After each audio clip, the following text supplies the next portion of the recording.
오늘 제가 두 가지를 당황했습니다. 한 가지는 함께 선포합시다 할 때 전 문장 전체를 다 같이 선포하고 싶었거든요. 아멘이라고 하시더라고요. 너무 당황했어요.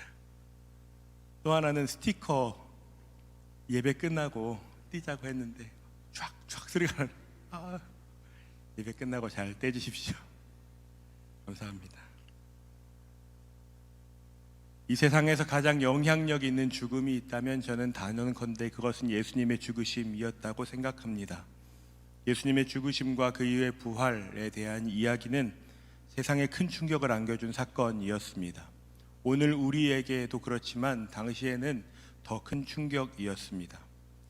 사본학적으로 예수님에 관한 이야기를 좀 살펴보면 얼마나 충격적이었는지를 알 수 있습니다.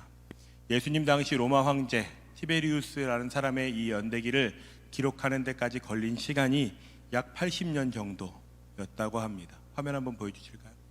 그런데 로마의 황제와는 비교할 수 없는 이스라엘의 한 청년이었던 예수님에 관한 이야기는 30년에서 60년 사이에 쓰여졌습니다.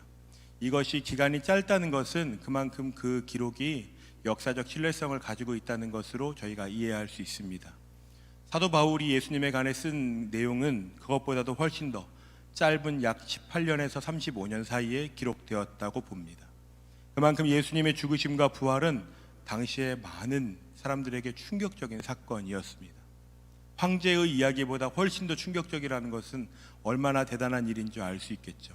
아무도 제 일생에 대해서 글을 써주지 않습니다. 제 고향이 어딘 줄 아십니까? 아무도 모르시죠? 예수님의 이야기를 기록했다는 것은 여러분 그렇게 충격적인 일입니다. 다른 역사적인 기록들과도 비교해 보면 예수님에 관한 이야기의 사본이 얼마나 많은지를 아주 객관적으로 볼 수 있습니다. 화면 한번 보여주시죠. 시저의 길리아 전쟁, 플라톤의 사부국, 저런 것의 사본이 약 10개, 7개 정도에 반해 예수님에 관한 이야기를 담은 신약 성경의 사본은 24,000여 개 정도가 됩니다. 사본학적으로도 저렇게 99.5% 이상의 일치된 내용을 보이는 사본은 없습니다. 그만큼 예수님에 관한 이 역사적인 기록, 특히 예수님의 죽으심과 부활에 관한 기록은 아주 역사적인 지지를 받고 있습니다. 타키투스라는 사람이 쓴 연대기에도 15권에 빌라도에 의해 처형된 예수라고 하는 사람의 이름이 등장합니다. 이 책은 아주 역사적으로도 권위를 인정받는 책이죠. 그만큼 예수님께서 당시에 죽으셨다는 것, 그리고 예수님의 제자들로부터 전달된 살아나셨다고 하는 이 기록은 아주 역사적인 내용의 지지를 받고 있습니다. 성경은 이 이야기를 과장하거나 미화시키지 않습니다. 오히려 어떤 일이 있었는지를 그대로 기술을 하고 있는 것입니다. 성경이 주목하고 있는 것은 설득하려고 하는 것이 아니라 이 일로 인해서 좌절과 두려움과 낭망에 빠졌던 사람들이 어떤 변화를 경험하게 되었는지를 기록하는 데 애를 쓰고 있습니다. 베드로를 통해, 제자들을 통해, 그리고 우리가 잘 알고 있는 바울의 삶을 통해서도 그 복음의 능력이, 그 예수님의 부활하신 사건이 그 사람들을 어떻게 변화시켰는지를 성경은 기록하는 데 시간을 할애하고 있습니다. 저희가 몇 주 전에 본 것처럼 아리마대 사람 요셉은 예수님이 돌아가시고 자신의 가족 무덤으로 쓰려고 했던 곳에 예수님을 안치합니다. 마태복음에 보면 대제사장들과 바리새인들이 빌라도에게 나아가서 이렇게 말하는 장면이 등장합니다. 우리 함께 볼까요? 주여, 저 속이던 자가 살아있을 때에 말하되 내가 사흘 후에 다시 살아나리라 한 것을 우리가 기억하노니 그러므로 명령하여 그 무덤을 사흘까지 굳게 지키게 하소서. 그의 제자들이 와서 시체를 도둑질하여 가고 백성에게 말하되 그가 죽은 자 가운데서 살아났다 하면 후의 속임이 전보다 더 클까 하나이다 하니, 이 두 집단은 사실 약간의 긴장관계가 있는 집단이었습니다. 그런데도 공동의 목적을 이루기 위해서 빌라도에게 가서 극존칭을 쓰면서까지 부탁하는 거죠. 주여 라고 부탁하는 것입니다. 바리새인들은 사두개인들과 달리 부활이 가능할 수도 있다고 염려하는 사람들이었습니다. 부활의 여지를 전혀 남겨두고 싶지 않아서 빌라도의 인가를 받아 무덤을 지킬 수 있도록 다시는 이 예수에 관한 논쟁이 무리로 올라오지 않도록 끝내고 싶었던 것입니다. 마태복음 27장에도 보면 어떻게 무덤을 막아놨는지를 기록하고 있습니다. 저희가 오늘 읽은 이 본문의 내용은 사복음서에 모두 등장하는 이야기입니다. 공에 언급되는 것이 있다면 안식 후 첫날 이른 시간에 여인들이 예수님의 무덤으로 찾아갔다는 것입니다. 복음서마다 조금의 기록의 차이는 있지만 한 가지 모두 아주 명확하게 기록하고 있는 것이 있다면 막달라 마리아가 다른 여인들보다 먼저 무덤에 갔던 것으로 보입니다. 20장 1절 말씀을 함께 볼까요? 요한복음입니다. 안식 후 첫날 일찍이 아직 어두울 때에 막달라 마리아가 무덤에 와서 돌이 무덤에서 옮겨진 것을 보고 라고 기록되어 있습니다. 안식 후 첫날 일찍이 아주 어두울 때 인봉되었던 돌이 무덤에서 옮겨져 있는 것을 마리아가 보았습니다. 그리고 그것을 베드로와 예수께서 사랑하시던 한 제자에게 전합니다. 그들이 무덤에 왔죠. 그리고 몸을 구부려서 보았습니다. 예수님을 감쌌던 세마포와 예수님의 머리에 있던 수건이 옮겨져 있는 것을 그들이 보고 의아하게 여깁니다. 그리고 돌아가요. 그들에게 지금 예수님의 부활은 상상조차 해본 일이 아닙니다. 우리는 오늘 그 이야기를, 스토리를 다 알고 있으니까 곧 부활하실 거야, 고난주간에도 너무 슬퍼하지 말아야지 이렇게 생각할지 모르지만 당시의 사람들에게는 예수님의 죽으심은 이야기의 끝이었습니다. 내가 인생과 목숨과 가치를 다했던 이 이야기가 끝난 일이죠. 이미 끝난 이야기이기 때문에 그들에게는 더 무언가를 찾아볼 만한 소망이 없는 것입니다. 여인들은 예수님의 시신을 어디에 두었나 막 혼란에 빠졌습니다. 무슨 일이 일어났는지도 모른 채로 제자들은 이미 다 떠나버렸고, 그리고 나서 이 마리아가 무덤을 들여다보는 것이죠. 당시에는 사랑하는 고인을 위해서 무덤에 방문해서 애곡하는 전통이 있었습니다. 그리고 사흘, 3일 정도가 되면 그 시신이 어떻게 됐는지를 확인할 수 있는 관습도 있었다고 합니다. 그러니까 제자들은 허탈감을 느꼈을 것이고 아마 이 마리아도 너무 슬픔이 가득 찼겠죠. 시신을 도둑 맞은 것처럼 생각하고 안타까워 울고 있는 마리아에게 제자들이 보지 못했던 존재들이 등장합니다. 본문은 그 존재를 두 천사라고 언급하는데요. 마리아는 그 두 천사와 대화한 이후에 그리고 나서 예수님께서 서신 것을 눈으로 보게 됩니다. 요한복음 20장 14절 말씀입니다. 이 말을 하고 뒤로 돌이켜 예수께서 서 계신 것을 보았으나 예수이신 줄은 알지 못하더라. 마리아는 예수님을 보았습니다. 그런데도 알아보지 못하죠. 이해가 되십니까, 여러분? 믿을 수 없는 일을 보면 이해하는데 시간이 걸립니다. 이미 내 마음속에서 정리가 끝난 이야기들을 다시 시작하는 것이 쉽게 되는 것이 아닙니다. 오히려 지금 마리아는 죽은 예수님을 찾고 있고 살아계신 예수님에 대한 소망이 전혀 없기 때문에 일어서 있는 존재가 예수님이라고 상상할 수 없는 상황에 있는 것이죠. 엠마오를 향하던 두 제자들의 이야기를 담은 누가복음에도 이렇게 기록하고 있습니다. 24장 15, 16절입니다. 함께 봅시다. 그들이 서로 이야기하며 문의할 때에 예수께서 가까이 이르러 그들과 동행하시나 그들의 눈이 가리어져서 그인 줄 알아보지 못하거늘. 여인들이 분명히 증언해 주었습니다. 예수님이 살아나셨다고 하는데도 그들은 지금 이미 자신들의 세계관 속에서 끝난 이 이야기를 다시 시작할 용기가 없습니다. 본문을 보면 예수님께서 마리아에게 이렇게 말씀하십니다. 15절입니다. 예수께서 이르시되 여자여 어찌하여 울며 누구를 찾느냐 하시니 마리아는 그가 동산지기인 줄 알고 이르되 주여 당신이 옮겼거든 어디 두었는지 내게 이르소서 그리하면 내가 가져가리이다. 지금 마리아는 이 동산을 지키는 사람에게 자비를 구하고 있는 것입니다. 아는 게 있으면 좀 말해 주시겠어요? 제가 그거라도 들어야 될 것 같아요. 누가 가져갔는지라도, 누가 이런 일을 했는지라도 좀 저에게 알려주십시오 라고 아주 간절하게 말하고 있는 것입니다. 그때 놀라운 일이 일어납니다. 예수님을 알아보지 못하고 동산지기인 줄 착각하는 마리아에게 예수님께서 이렇게 말씀하십니다. 16절 함께 우리 큰 목소리로 봅시다. 예수께서 마리아야 하시거늘 마리아가 돌이켜 히브리 말로 라보니 하니 이는 선생님이라는 말이라. 자신을 부르던 그 음성이 들리는 것입니다. 마리아를 부르시던 예수님의 따뜻한 음성이 지금 상상할 수 없는 상황 가운데 놓인 상심한 마음을 가지고 있는 동산지기인 줄 착각하는 마리아에게 들리는 것입니다. 어떤 음성이었을까요? 마리아가 그동안 듣던 그 음성, 예수님께서 마리아를 늘 사랑하는 마음을 담아 부르시던 음성으로 마리아야 라고 부르시는 것입니다. 시신을 찾고자 울고 있는 마리아에게 살아계신 예수님께서 먼저 말을 거시는 장면입니다. 저는 이 장면이 좋습니다. 예수님께서 오늘도 저를 그렇게 불러주시기를 소망합니다.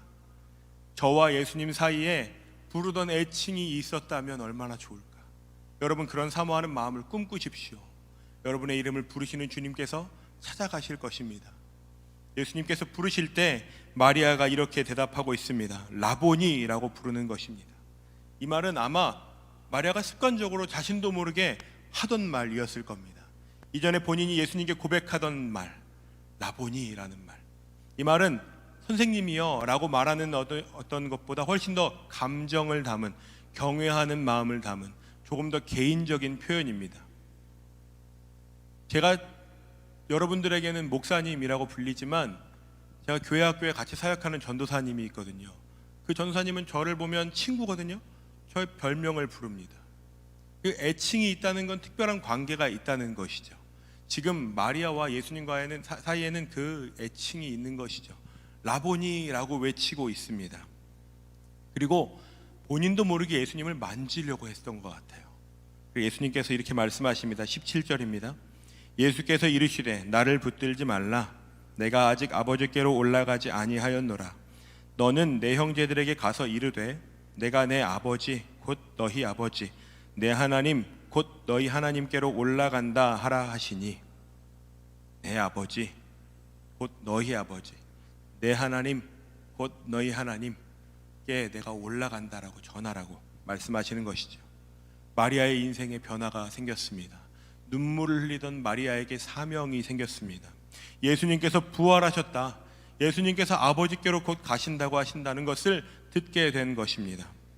마태복음 28장에 보면 마리아가 달려갔다고 합니다. 두려움과 큰 기쁨을 가지고 달려갔다고. 두려움과 큰 기쁨을 가지고 달려가는 건 무엇일까요? 예전에 제가 한 짤을 봤는데 이병헌이라는 배우가 연기하는 씬이었습니다. 눈은 울고 입은 웃으며 연기해 주세요. 여러분, 그 짤을 나중에 찾아보십시오. 기가 막히게 그걸 수행하는 배우의 모습을 볼 수 있어요. 마리아가 어떤 표정을 가지고 달려갔는지는 모르겠지만 아마 마리아가 평소에 그렇게 뛰어본 적이 없을 겁니다. 숨이 아마 끝까지 차올라서 달려갔겠죠. 그리고 말하는 것입니다. 그 말이 오늘 본문에 들어 있습니다. 오늘 그것이 설교의 제목입니다. 내가 주를 보았다 라고 말하는 것입니다. 어떻게 말했을까요? 내가 주를 보았어, 이렇게 말했을까요? 아마 마리아가 그동안 목소리를 내본 적이 없는 크기로 내가 주를 보았다 이렇게 말하지 않았을까요? 주변에 있는 사람들이 다 들었을 겁니다. 그리고 놀랐겠죠. 저 사람이 저렇게 크게 말할 수 있는 사람이었어. 무슨 얘기이길래 그래. 마리아가 지금 숨을 헐떡거리면서 그 이야기를 하고 있는 것입니다. 그리고 그녀는 주님께서 하신 말을 그대로 전했겠죠. 오늘날 이 부활은 비과학적이라고 말하는 분들이 종종 있습니다. 믿기가 어려운 이야기라고, 그런 일은 없어 라고 말하는 분들이 있습니다. 여러분, 하지만 생각해 보십시오. 만약에 누가 그럴듯한 거짓말을 한다면 거짓말을 믿음직한 사람을 통해서 전달되게 할 것입니다. 당시의 여인들은 조금 부족한 존재들인 것처럼 취급받던 세상이었습니다. 그런 가운데 이 여인들이 부활의 증인이 된다는 것은 이 거짓말을 시작하는 것 자체가 너무도 어설픈 거짓말을 시작하는 것이죠. 이 여인들을 통해서 전파된 복음이 흘러가기 시작합니다. 부활하신 예수님께서는 심지어 직접 나타나시기도 합니다.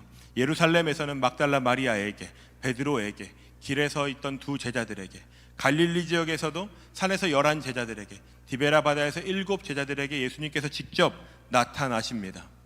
이렇게 나타나셔서 부활하심을 드러내신 예수님의 소식을 들은 사람들은 이전과는 다른 삶을 살기 시작합니다. 그들은 부활하신 예수님을 드러내는 삶을 시작하게 되는 것입니다. 예전에는 숨었고 예수님을 부인했고 예수님이 죽으신 걸 나도 못 믿겠어 라고 말했던 사람이, 예수님을 믿는 사람을 잡아 죽이는데 목숨을 걸었던 사람들이 변화하기 시작합니다. 부활의 소식을 듣고 그것을 전하는 일에 그들의 삶을 다 바치기 시작하는 것입니다. 오늘 우리는 이것을 복음이라고 부릅니다. 이 부활의 소식, 예수님께서 죽으시고 부활하셔서 우리의 모든 죄악을 지고 사하셨고 우리를 구원의 영광에 이르게 하셨다. 이것을 우리는 복음이라고 부릅니다. 이 소식은 흔히 말하는 인싸의 삶을 살기 위해 필요한 것이거나 한 번쯤은 들어보면 좋은 뉴스거리거나 이러한 어떤 가벼운 소식은 결코 아닙니다. 정중한 설득이나 한번 해볼래? 제안?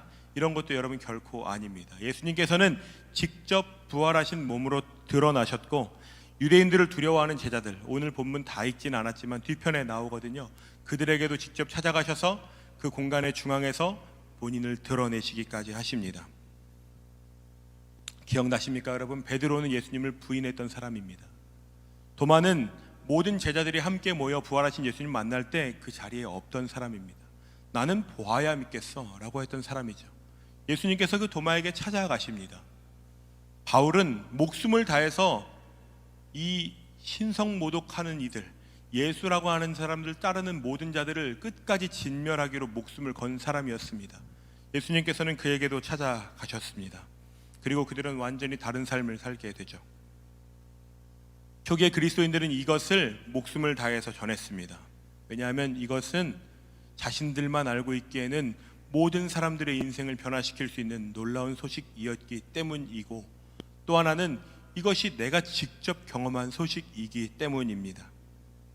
하지만 오늘 2000여 년이 지난 오늘은 이 복음이라고 하는 것이 좋은 소식이라기보다는 뻔한 이야기, 기독교에서 말하는 교리 정도에서 머무는 것 같습니다. 제가 아주 좋아하는 신학자는 복음에 대해 이렇게 이야기했습니다. 여러분, 복음은 이런 것이 아닙니다. 더 나은 그리스도인, 더 나은 사람, 더 나은 아내 혹은 남편, 동료, 남자친구, 여자친구, 더 좋은 지인으로 도와주는 기술과 같은 것이 아닙니다. 죽음이 두려운 사람들에게 죽음 이후의 불안함을 해결해 줄 수 있도록 마음의 위안을 주고자 하는 충고나 조언 같은 것이 결코 아닙니다 라고 기록하고 있습니다.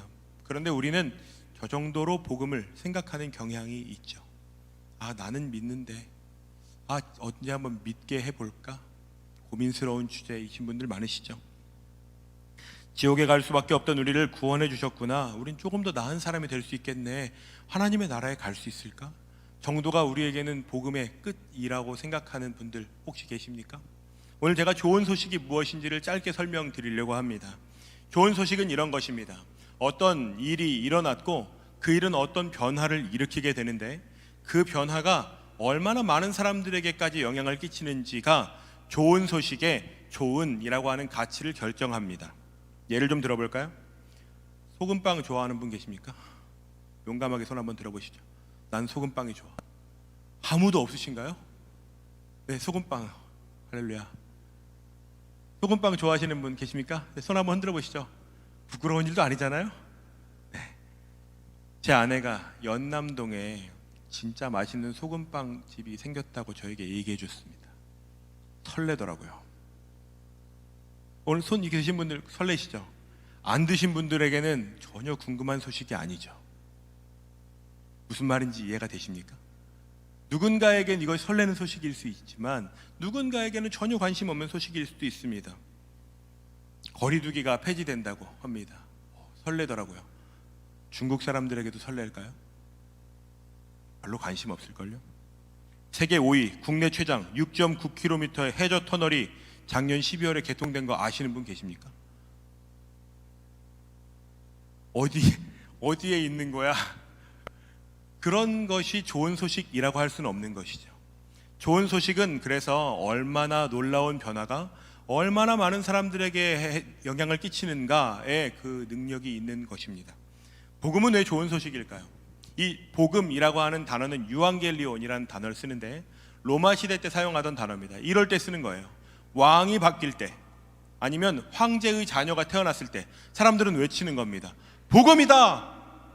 복음입니다 여러분! 이렇게 외치는 거예요. 황제가 바뀌면 세상이 변화하는 거죠. 당시에 로마는 세상을 지배하던 나라입니다. 그러면 그 지배 아래에 있던 모든 사람들은 새로운 세계가 열렸다는 것을 복음입니다 라는 소식과 함께 듣게 되는 것입니다. 그럼 그 사람들은 어떻게 될까요? 어떤 변화가 일어날까? 더 좋은 나라가 될까? 그 사람은 어떤 정책을 펼칠까? 그 아들은 정말 왕이 될까? 그런 궁금증을 가지게 되는 것이죠. 그 소식을 듣고 사람들은 세상이 어떻게 달라지는 건지를 궁금해하는 것입니다. 초대교회 그리스도인들에게 복음은 바로 그런 의미였습니다. 하나님이 태초부터 시작하셨던, 하나님이 이스라엘 백성들을 통해 시도하셨고 그 일을 통해 완성하고자 하셨던 하나님의 자녀들을 구원하시고자 하시는 계획이 예수 그리스도의 죽으심과 부활로 인해 완성되었다. 우리가 이제 더 이상은 죽음을 향하여 나아가지 않고 하나님의 자녀가 될 수 있는 새 길이 열렸구나. 예수님의 부활이 그것을 증명해 주는 일이구나 라는 것을 그들이 복음으로 여겼습니다. 예수님의 죽으심과 부활을 가장 신학적으로 잘 설명한 사람이 있다면 바울입니다. 여러분, 고린도전서를 한번 보시면 바울이 어떻게 이것을 설명하는지 아실 수 있습니다. 예수님께서 성경의 약속대로 죽으셨다가 부활하셨고 우리는 그 능력으로 구원을 받는다는 것을 바울은 자신이 기록하고 있는 책에 남김없이 적고 있습니다. 예수님의 부활이 없이는 여러분, 하나님의 계획은 여전히 완성되지 않은 상태일 것이고 예수님에 관한 스토리는 슬픈 도전기에 그치게 될 것입니다. 그 사람들이 그렇게 열심히 따르다가 끝났대. 어떻게 아쉽겠다 하는 것으로 그치게 되는 것이죠. 하지만 예수님의 부활은 그 모든 것을 역전하는 능력이 되었습니다. 예수님의 부활의 소식을 들은 사람들은 그것을 목숨을 다해서 전했습니다.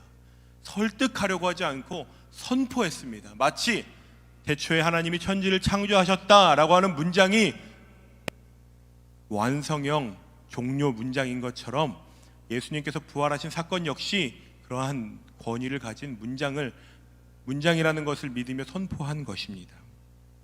여러분에겐 이 부활이 어떻게 느껴지십니까? 예전에 한참 생명과학계에 줄기세포 연구가 화두가 된 적이 있습니다. 그 연구가 실패로 돌아간 것도 있고 일부는 진행되는 것도 있지만 결국은 그 연구의 끝은 사람의 목숨을 연장하는 것입니다. 그것을 영생이라고 보고 싶은 관점들이 있습니다. 하지만 저는 그것은 영생이라기보다는 고통의 연장이라고 생각합니다. 아픈 것을 고쳐주면서 목숨을 길게 살아갈 수 있게 도와줄 수 있지만 그것이 영생, 부활로 인해 시작되는 그 놀라운 시작과는 본질적으로 다른 것입니다. 부활에 대해서는 5가지 여러분에게 요약해드리고 싶습니다. 여러분 이걸 잘 기억해 보십시오. 첫 번째는 이 부활은 하나님의 역사와 약속이 완성되어져 가고 있다는 것을 증명하는 사건입니다. 하나님은 약속하신 일을 반드시 이루시는 것이구나, 하나님의 말씀이 정말 진짜구나 라는 것을 우리에게 증거하고 있는 것이죠. 두 번째는 예수님께서 하나님의 아들이셨다는 것을 증명하는 것입니다. 말씀하신 것처럼 하나님의 아들로 살아나셨구나. 세 번째는 여러분, 레위기에 보면 대제사장이 1년에 한 번 이스라엘 백성들의 죄를 다 끌어안고 성소에 들어갑니다. 그리고 백성들은 성소의 천막이 열리는 것을 고대하면서 바라봅니다. 대제사장이 그 백성들의 죄를 가지고 들어갔다가 나오면 자신들의 죄가 다 용서받는 것이 확실해지는 것이거든요. 그래서 백성들이 대제사장이 나오면 환호성을 지르는 것입니다. 내 죄가 다 용서받았다고 기뻐하며 눈물을 흘리는 것입니다. 예수님의 죽으심과 부활은 모든 성도들의 죄악을 대속하셨다는 것을 예수님께서 죽으심으로 그치시지 않고 부활하셔서 상징적으로 그것을 증명하시는 사건이 되었습니다. 네 번째는 우리의 삶과 죽음이 끝이 아니고 그 너머에 예수님과 함께 살아갈 영원한 생명, 영생이 있다는 것을 우리에게 보여주는 것입니다. 성경은 예수께서 부활의 첫 열매가 되셨다고 합니다. 우리가 그와 같이 부활하게 될 것입니다. 마지막은 이것입니다. 아직 성취되지 않은 마지막 약속 무엇인가요? I will be back. 내가 다시 돌아올 거야. 저는 그것을 고대합니다. 여러분 그것을 기대하십니까? 성경에서 성취되지 않은 마지막 약속이 있다면 예수님께서 다시 돌아오신다는 것입니다. 죽음에서 부활하신 것과 같이 예수님께서 이 땅 가운데 다시 왕으로 돌아오실 것입니다. 예수님의 부활은 여러분에게 이러한 의미가 있습니다. 이것을 소망하는 마음으로 살아가면 우리에게 부활이 오늘도 역사하게 되는 것이죠. 우리는 부활주일을 1년에 한 번 지킵니다. 그렇죠? 그런데 초대교회 때는 여러분 안식 후 첫날, 주의 날이라고 하는 날을 그들은 만들었습니다. 그래서 그것은 주님이 부활하신 날을 매주마다 기념하는 것이었습니다. 그들은 매주 모일 때마다 떡과 잔을 마시면서 예수님의 죽으심과 부활에 관해 이야기했습니다. 초대교회는 전통적으로 이 부활주의를 지켰는데 성령 강림주일까지의 50일을 파스카 혹은 부활절기 혹은 기쁨의 50일이라고 하는 이름으로 지켰습니다. 우리는 40일간의 고난주간은 익숙하지만 부활절은 짧게 끝나는 양상이 있습니다. 저는 그것이 좀 아쉽습니다. 여러분, 고난이 필요한 이유는 부활 이후의 삶이 있기 때문입니다. 여러분, 이 부활을 가지고 묵상하시며 풍성한 부활의 은혜를 누리십시오. 고난보다 더 큰 의미가 부활에 있습니다. 우리나라 사람들은 한이 있죠. 고통을 묵상하는 것은 익숙합니다. 그런데 기쁨을 가지고 나누는 것은 어색해하죠. 여러분, 오늘부터 시작되는 50일 성령 강림 주일까지 부활을 한번 깊이 묵상해 보십시오. 여러분에게 몇 가지 도전을 좀 드려보고 싶습니다. 부활하신 예수님을 만난 사람들은 이전과 다른 삶을 살았습니다. 부활로 인해 달라진 영역들이 있는 것이죠. 베드로에게는 넘치는 마음에 비해 두려움이 있었죠. 도마에게는 예수님을 따르는 믿음이 있었지만 의심하는 마음이 있었습니다. 바울에게는 자기의라는 것이 있었습니다. 바울은 여러분 하나님을 믿던 사람입니다. 그런데 하나님을 믿는 믿음이 너무 굳건해지니까 예수님을 메시아로 인정할 수가 없는 거죠. 여러분에게 질문을 좀 드리고 싶습니다. 여러분에게 내 삶에 이러한 신앙의 사람들과 같은 부활의 역전이 일어나야 하는 영역들은 어디인지 화면을 한번 좀 띄워주시죠. 네, QR을 띄워드릴 거고 여러분 한번 고민해 보십시오. 저희가 적으실 수 있도록 띄워드리려고 하는데요, 링크로 보셔도 좋고 QR로 띄워주셔도 좋습니다. QR이 준비되나요? 네, 좀 확대를 하셔야 되겠지만 내 삶의 부활과 같은 역전이 일어나야 할 영역은 어디입니까? 사진 찍지 마시고 줌만 하시면 알아서 켜집니다. 그리고 한번 적어보시죠. 내 삶에 어떤 부활과 같은 역전이 일어나야 할까? 내가 두려워하던 영역은 어디지? 내가 믿지 못한 영역은 어디지? 내가 내 자기의 때문에 하나님을 인정하지 못하고 있던, 분노하고 있는 엉뚱한 영역은 어디지? 신앙생활 가운데 혹시 내가 기도하는 걸 잃어버렸나? 성경 읽는 거 여러분 잃어버리신 분들 많으시죠? 거룩한 일상, 인간관계, 가족과의 관계, 어떤 것이 여러분에게 필요한 변화의 영역입니까? 한번 적어보십시오. 용서가 보이네요. 기쁨, 불안함, 일상을 살아내는 힘, 나의 진로, 의심하는 마음, 믿음과 사랑, 용서, 너그러움, 걱정과 근심, 사랑. 네. 여러분 기도하는 마음으로 한번 적어보십시오. 오늘 여러분의 삶에 이러한 변화가 일어난다면 저는 오늘도 부활이 우리에게 큰 의미가 있다고 생각합니다. 여러분 노아 아시죠? 노아가 하나님의 명령을 받고 가장 먼저 한 일이 무엇일 것 같으세요? 저는 배를 만들 나무를 찾아다녔다고 생각합니다.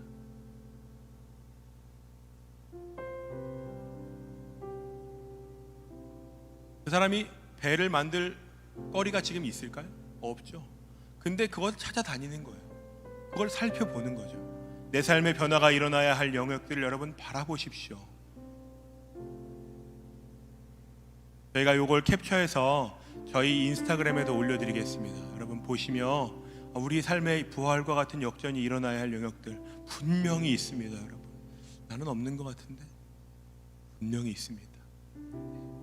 가장 큰 단어는 사랑이네요.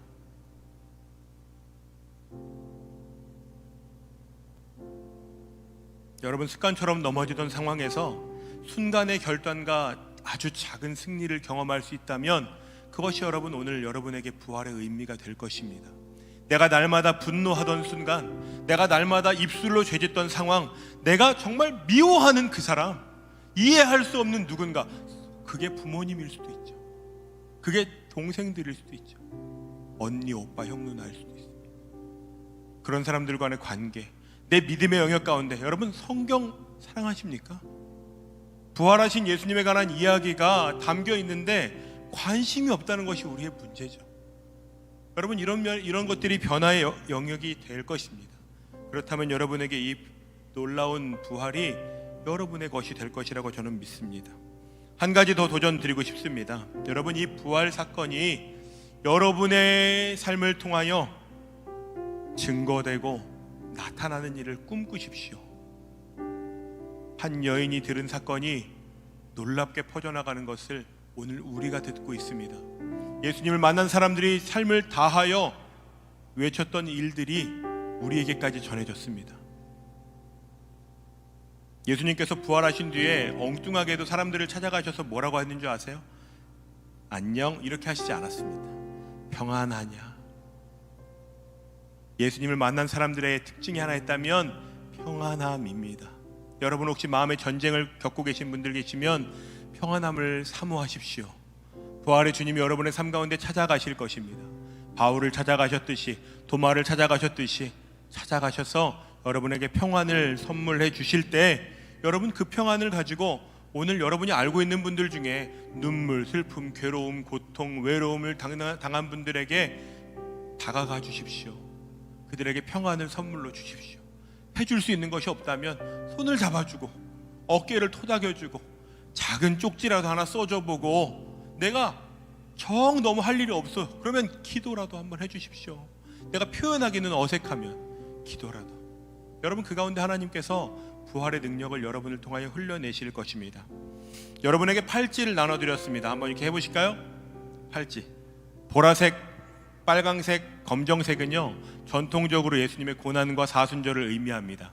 그 중에서 저희는 보라색을 골랐는데요, 혹시 없으신 분 계십니까? 없으신 분, 여기 한 분 계시네요. 없으신 분이요. 사역자들께서 좀 나눠주시면 좋겠습니다. 없으신 분 손 좀 들어주시면. 네, 종종 계시네요. 없으신 분. 잠시만 기다려주시면 전달할 수 있도록 하겠습니다. 네, 보시면 He is risen이라고 써 있습니다. 저희가 이걸 나눠드린 이유는 선물로 나눠드린 것이라기보다는 여러분이 50일 동안 묵상하실 수 있는 거리를 좀 드리고 싶은 마음입니다. 잊지 마시고, 저는 정말 꽉 끼거든요. 뺄 수가 없어요. 여러분은 괜찮으시죠? 이틀 동안 늘렸는데 이 모양입니다. 지금 뒤집을 수 있을까 모르겠어요. 손 한번 들어주시죠. 아직 못 받으신 분 좀 계시네요. 못 받으신 분들이요. 기다리겠습니다. 괜찮습니다. 저희가 이 팔찌를 제작하면서 원래는 이렇게 의도한 것은 아닌데 방향이 뒤집으면 글씨가 밖으로 나가는 거예요. 그래서 아쉬웠죠. 업체에 그렇게 말하진 않았는데 제가 곰곰이 묵상하면서 이런 결론을 내렸습니다. 예수의 부활이 나에게로 들어와서 그 부활의 소식이 나를 통해 누군가에게 흘러나간다. 두근두근함이 있으십니까? 저는 두근두근함이 있습니다. 여기에 모인 분들만 부활의 증인이 돼도 저는 여러분이 처한 곳이 달라질 수 있다고 믿는 사람입니다. 저는 그걸 꿈꾸며 목회합니다. 여러분, 이 시간 예수의 부활이 나에게 들어와서 나를 통해 다른 이들에게 흘러가기를 사모하는 마음으로 이것을 함께 뒤집을 겁니다. 여러분, 함께 흰 면으로 한번 뒤집어 보시죠. 조금 힘들군요. 네, 우리는 주님과 함께 부활할 것입니다. 여러분, 이 소망이 있으십니까? 저희가 이 소망을 품고 부활의 소식을 전하는 사람들로 살아갈 겁니다. 이 시간 조명을 좀 내려주시죠. 이 시간 저희 이 팔찌를 껴n 손을 결단의 마음을 담아서 함께 높게 들고 이렇게 함께 기도하기를 원합니다. 우리 이렇게 함께 선포할 건데요, 말씀을 함께 읽을 거예요. 거기에 여러분의 이름을 넣어서 읽을 겁니다. 고린도후서 4장 14절 15절 말씀입니다. 조명을 조금 더 내려주시죠. 네, 우리 함께 큰 소리로 우리의 이름을 넣어 읽을 겁니다. 저도 마이크를 뗄 거거든요. 여러분의 목소리가 더 크기를 기대합니다. 우리 함께 선포합시다. 주 예수를 다시 살리신 이가 예수와 함께 우리도 다시 살리사 서건이와 함께 그 앞에 서게 할 줄을 아노라. 이는 모든 것이 서건이를 위함이니 많은 사람의 감사로 말미암아 은혜가 더하여 넘쳐서 하나님께 영광을 돌리려 함이라. 아멘. 우리 그렇게 소망하는 마음으로 박수로 주님께 영광 돌립시다. 주님이 우리의 부활의 증인이 되셨습니다. 우리가 그것을 가지고 삶으로 나아갈 것입니다. 할렐루야, 네. 할렐루야, 네. 부활의 능력을 가지고 살아가십시다. 우리 함께 팔찌를 껴n 손을 들고 이렇게 기도할까요? 부활의 소식을 날마다 우리의 삶 가운데 전하게 하여 주시옵소서. 부활의 역전이 우리의 삶의 영역마다 일어나기를 사모합니다. 내가 부활의 증인으로 살아가는 삶을 살겠습니다. 이러한 마음을 담아 우리 함께 기도함으로 나아가기를 원합니다. 기도하겠습니다. 주님, 우리에게 부활의 능력을 이 시간 부어주시옵소서.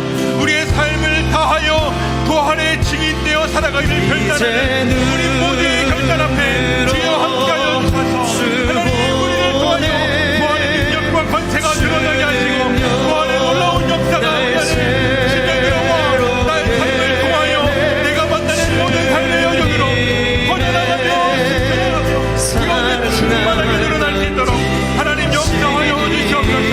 그래서 하나님, 부활의 예수를 만난 사람은 어떤 삶을 살아가는지 연약함이 없는 것이 아니라 연약하고 넘어지고 어설픔이 있어도 내가 그 가운데 부활로 인하여 변화하는 것을 나타내고 부활로 인하여 역전되는 것을 갖고 실험하는 것이 우리 안에 드러날 수 있도록 주여 그렇게 일하시며 역사하여 주시옵소서. 오 하나님, 그래서 우리 안에 부활의 감격이 나의 것이 되게 하시고 부활의 기쁨이 나의 자랑이 될 수 있도록 아버지 그렇게 일하시며 역사하여 주셔서 하나님, 우리에게 오늘 이 부활의 가치 있는 자랑이 되게 하시고 이것이 주님에게 우리의 삶을 변화시키는 것뿐만 아니라 우리의 소망과 우리의 자랑이 되며 나의 삶의 기준이 되는 역사가 우리 가운데 있을 수 있도록 주여 그 놀라운 능력을 부어주시옵소서. 오 하나님 아버지, 그래서 우리 앞에 하나님 어려움이 있고 난방이 있고 슬픔이 있어도 하나님, 우리가 오른손 들고 주님 앞에 고백하시니 주여 우리의 손을 붙들어 주시옵소서. 우리의 마음을 붙들어 주시옵소서. 우리 안에 결단하고자 하는 생명마다 주여 주님의 마음으로 나아갈 수 있도록 하나님 그렇게 일하시며 역사하여 주시옵소서. 오 하나님 역사하여 부활의 증인된 삶으로 나아갈 수 있도록 하나님 우리를 보내주시고 우리를 세워주시고 우리를 그 부활로 힘입어 나아가는 역사 일하여 주시옵소서. 오 나의 능력의 하나님,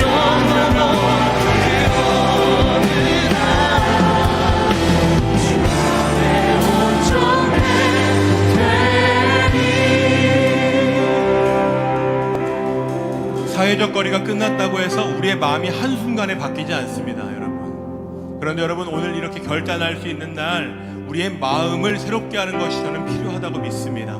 여러분, 부활하신 주님을 만난 이들이 삶이 변한 것처럼 주님, 내가 주님의 부활과 함께 내 삶이 온전히 역전을 경험하기 원합니다. 사모하는 분들 계시면 우리 일어나서 한 번 더 기도하기를 원합니다. 여러분, 일어나서 기도하실 때 주님, 나의 삶에 내가 고백한 그 연약한 영역들이 역전되게 하여 주시옵소서. 주님, 나의 연약함을 아시지요. 붙들어 주시옵소서. 부활의 권세가 베드로의 두려움을 변화시키고 도마의 의심을 변화시키고 바울의 자기 의의를 변화시키셨던 것처럼 나를 변화시키시는 주님 앞에 내 삶이 역전될 것을 소망하며 나아가오니 주여 일하여 주시옵소서. 우리 그렇게 사모하는 마음을 담아 한 번 더 기도함으로 나아갑시다. 기도하겠습니다. 오 주님, 우리가 결단하며 나아갈 때 우리 안의 삶의 대역전을 이루시는 주님의 능력을 소망합니다. 죽음에서 부활로, 어두움에서 빛으로, 절망에서 소망으로, 하나님 죄악에서 거룩함으로 나아갈 수 있도록 우리 안에 그 놀라운 역전을 이루어 주시옵소서. 우리의 삶의 역전이 필요한 영역들을 바라보게 하셨사오니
대단한 일이 아니어도 괜찮습니다. 여러분, 부활의 주님을 경험하며 여러분의 삶이 한 걸음 변화하는 것에 여러분 가치를 두십시오. 엄청난 변화가 아니더라도 그 변화가 오늘 부활의 능력이 될 것입니다. 그 부활의 능력을 힘입어 여러분 걸어가실 때 주님이 함께 하실 것입니다. 주님이 찾아가실 것입니다. 마리아야 부르시는 것처럼 여러분의 이름을 부르실 것입니다. 베드로야, 토마야, 바울아, 서거나 부르시는 여러분의 이름을 부르시는 음성 가운데 여러분 그렇게 함께 나아갑시다. 그 가운데 주님이 부활하셔서 여러분을 위로하시고 도전하시고 변화하시고 여러분의 변화를 통하여 하나님께서 영광을 받으실 것입니다. 그 놀라운 여정을 함께 걸어나가실 모두를 주님의 이름으로 축복합니다. 함께 기도하겠습니다. 이제는 죽음을 이기시고 부활하신 예수 그리스도의 은혜와 이 모든 역사를 이루시는 하나님 아버지의 사랑과 세상 끝날까지 우리와 함께 하시며 우리의 일상 가운데 우리의 승리를 통하여 영광 받으실 성령 하나님의 역사가 부활의 증인이 되어 내가 주를 보았다고 외치며 우리의 일상으로 살아가 역전된 삶을 드러내기를 결단하는 모든 청년들, 모든 예배하는 이들에게 이제로부터 영원까지 함께 하시기를 간절히 축원하옵나이다.